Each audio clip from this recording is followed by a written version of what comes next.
एक cabinet note है। आज के कैबिनेट में प्रस्ताव पास हुआ और जैसे ही कैबिनेट में प्रस्ताव पास हुआ मुख्यमंत्री जी की साइन हुई तो फ़ौरन माननीय कपड़ा मंत्री सिद्धार्थनाथ सिंह ने फ़ोन करके अशोक धवन जी को ये खुशखबरी दी। अशोक धवन जी ने फ़ौरन मुझे बताया। अभी मैं पोस्ट लिख ही रहा था कि ये कॉपी भी मेरे पास आ गई।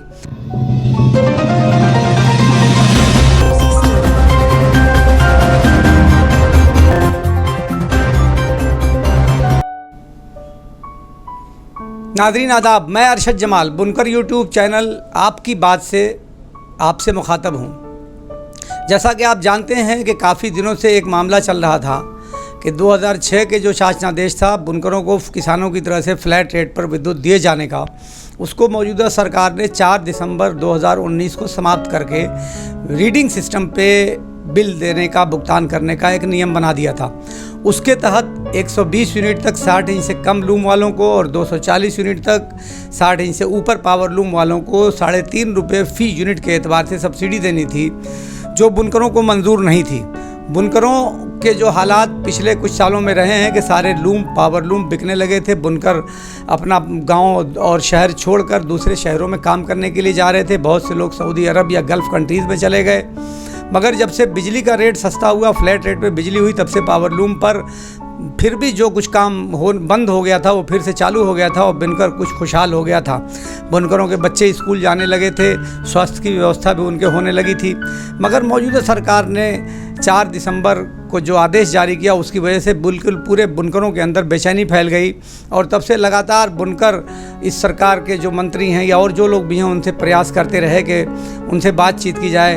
बल्कि गोरखपुर, बनारस और कई जगह के लोगों ने, मेरठ के लोगों ने तो मुख्यमंत्री जी से भी मुलाकात की और माननीय कपड़ा मंत्री से कई मरतबा मुलाकात हुई, ऊर्जा मंत्री से कई मरतबा मुलाकात हुई। मतलब पिछले सालों से ये सिलसिला लगातार जो चला आ रहा था वो अभी भी जारी था। इस बीच में बुनकरों ने हड़ताल का ऐलान कर दिया। जो भारतीय जनता पार्टी के एमएलसी हैं माननीय अशोक धवन जी, उनकी लगातार पैरवी और कोशिशों का नतीजा रहा कि हम लोग अपनी आवाज़ को ज़्यादा ऊंचाई तक पहुंचा सके। नतीजा ये हुआ कि पिछले 9 सितंबर को माननीय मुख्यमंत्री जी के निर्देश पर जो अपर प्रमुख सचिव हैं नवनीत सहगल साहब को अधिकृत किया गया कि आप जाइए बुनकर प्रतिनिधियों से बात करिए। खादी भवन में 9 सितंबर को बैठक हुई जिसमें पूरे प्रदेश से बुनकर पहुंचे। तो जाहिर सी बात है कि कोई भी वार्ता इतने अधिक लोगों के दरमियान में होना संभव नहीं है। तो बुनकरों ने 2 लोगों को अपना नुमाइंदा बनाया, 4 लोगों को।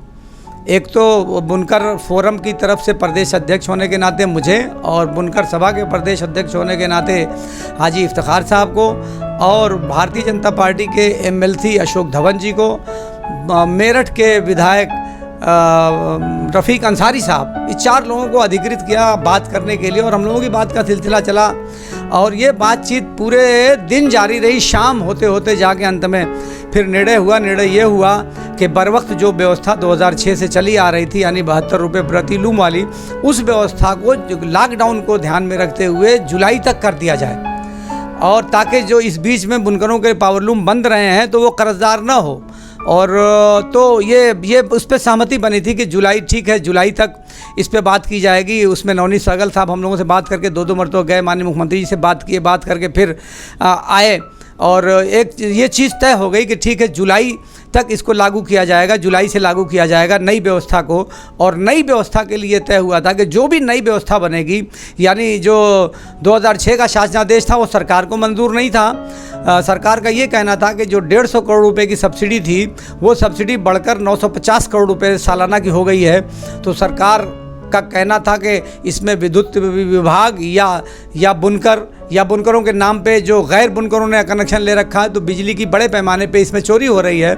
तो इसलिए इस योजना को समाप्त किया जाना चाहिए और फ्लैट रेट की आज़ादी न देकर कुछ बुनकरों को फ्लैट रेट की कुछ छूट दी जाए, सब्सिडी दी जाए और मीटर रीडिंग के एतबार से बिल बनाया जाए। इसमें एक बात और आई थी उस दिन कि जो बुनकरों के वहाँ तमाम बकाया आ रहे हैं उस बकाया को समाप्त करने के लिए भी बात हुई थी कि वो बकाया जो है जब पासबुक पे पैसा जमा है तो बिल के माध्यम से बकाया आना ये ठीक नहीं है। उस दिन नवनीत सहगल साहब ने, जो ऊर्जा सचिव उस दिन मीटिंग में थे, उनसे पूछा कि भाई ये बकाया क्यों आ रहा है, तो उन्होंने कुछ तर्क दिए मगर वो तर्क संगत तर्क नहीं थे। तो इसलिए उन्होंने उसको डांटा भी है अधिकारी को। तो उस दिन ये बात भी तय हो गई थी, मुकदमात जो है वो भी वापस हो जाएंगे, जिनके केबल काटे गए, कनेक्शन काटे गए, वो भी जोड़ दिए जाएंगे। सारी बातें तय हुई थी। आज है 3 पन्ने का ये कैबिनेट नोट है, आज के कैबिनेट में प्रस्ताव पास हुआ और जैसे ही कैबिनेट में प्रस्ताव पास हुआ, मुख्यमंत्री जी की साइन हुई तो फ़ौरन माननीय कपड़ा मंत्री सिद्धार्थनाथ सिंह ने फ़ोन करके अशोक धवन जी को ये खुशखबरी दी। अशोक धवन जी ने फ़ौरन मुझे बताया। अभी मैं पोस्ट लिख ही रहा था कि इसकी कॉपी भी मेरे पास आ गई। तो मैं बेहद शुक्रगुजार हूँ सरकार का भी और अशोक धवन जी का भी और माननीय कपड़ा मंत्री जी का भी कि उन लोगों की कोशिशों से इतनी राहत तो हमको मिली है। मैंने धवन साहब से ये बात पूछी कि बुनकरों का जो बकाया बिलों में आ रहा है उसका कोई तस्करा नहीं है, तो उन्होंने इस संबंध में बताया कि इसका संबंध कैबिनेट से नहीं था। कैबिनेट में सिर्फ वित्तीय मामले जाते हैं। तो इस 7 महीने के लिए 435 करोड़ रुपया सरकार विद्युत विभाग को अदा करेगी, जिसकी स्वीकृति कैबिनेट ने पास करके मंजूरी दे दी है। और अब जो मामला है वो ऊर्जा विभाग का है, तो आप लखनऊ आ जाइए, बात करके वो जो यहाँ के एक्सीएन है या जो सॉफ्टवेयर में जो खामी आ रही है तो उस खामी को दुरुस्त करके जो पिछला बकाया आ रहा है वो उस बकाया को समाप्त कर दिया जाएगा।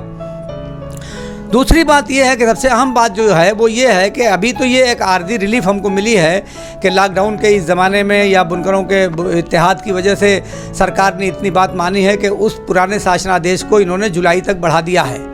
लेकिन आप ये मान के चलें कि पुरानी व्यवस्था में कुछ बिना संशोधन किए सरकार मानने को किसी भी कीमत पर तैयार नहीं है।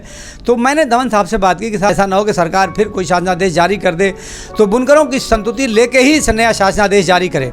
सरकार अगर चाहे तो हम लोगों का जो फ्लैट रेट का पैसा है उस पैसे को बढ़ा ले, हम लोगों को जो सब्सिडी दी जा रही है उसमें कुछ कमी कर ले, मगर कोई ऐसा बोझ बुनकरों पे ना पड़े जो बुनकर देने में असमर्थ हो और फिर मजबूर हो के बुनकरों को अपना पावरलूम बंद करना पड़े। तो आज ये बातें हुई हैं और हम लोग अच्छी उम्मीद रखते हैं। धवन जी भी नहीं चाहते थे कि बंद का ऐलान हो, क्योंकि सरकार ने जो वादा किया है तो सरकार का कोई वादा ऐसा नहीं होता कि सरकार उसे पूरा ना करे। तो बहरहाल जो कुछ भी हुआ लेकिन आ गया है। और इसमें बनारस के जो ख़ास तरीके से सरदार साहिबान हैं या जो वहाँ के ताजिर हैं, जो व्यापारी हैं, जो बुनकर हैं, उनका भी शुक्रिया अगर अदा न किया जाए तो शायद ये इंसाफ नहीं होगा। क्योंकि मुझे ये लगता है कि बनारस के लोग अगर आवाज़ न उठाते तो शायद हमारी आवाज़ इतनी जल्दी न सुनी जाती। इसमें बनारस में अशोक धवन जी का ख़ास तरीके से मैं शुक्रगुजार हूँ कि धवन साहब सालों से हम लोगों के साथ लगे हुए हैं और आगे भी उनका कहना यही है कि बुनकरों के साथ हम लगे रहेंगे, क्योंकि बुनकरों के बीच में पले और बढ़े हैं तो बुनकरों की पीड़ा को हम समझते हैं। अब आगे देखना ये है, इंतज़ार करना है कि आगे सरकार का अगला कदम क्या होता है। हम लोगों से वादे के मुताबिक सरकार हम लोगों को बुलाएगी और फिर बात करेगी और बातचीत करके कोई ऐसा रास्ता हमको निकालना है कि सरकार की विद्युत की जो चोरी हो रही है, सरकार का जो लाइन लॉस हो रहा है, वो लाइन लॉस से भी हम लोग बचें और बुनकरों पे भी बड़ी कोई मुसीबत नाजिल ना हो। तो मैं अपनी बात को ख़त्म करने से पहले एक शेर आपको सुनाना चाहता हूँ कि मुत्तहिद हो तो बदल डालो निज़ाम गुलशन, मुंतशिर हो तो मरो शोर मचाते क्यों हो। अगर आपको ये वीडियो पसंद आया हो तो इसको शेयर करना मत भूलिएगा। हमारे YouTube चैनल आपकी बात को अगर आपने सब्सक्राइब न किया हो तो सब्सक्राइब करिएगा और अगर आप फेसबुक या पेज पे देख रहे हो तो शेयर करना मत भूलिएगा। बहुत बहुत धन्यवाद। जय हिंद।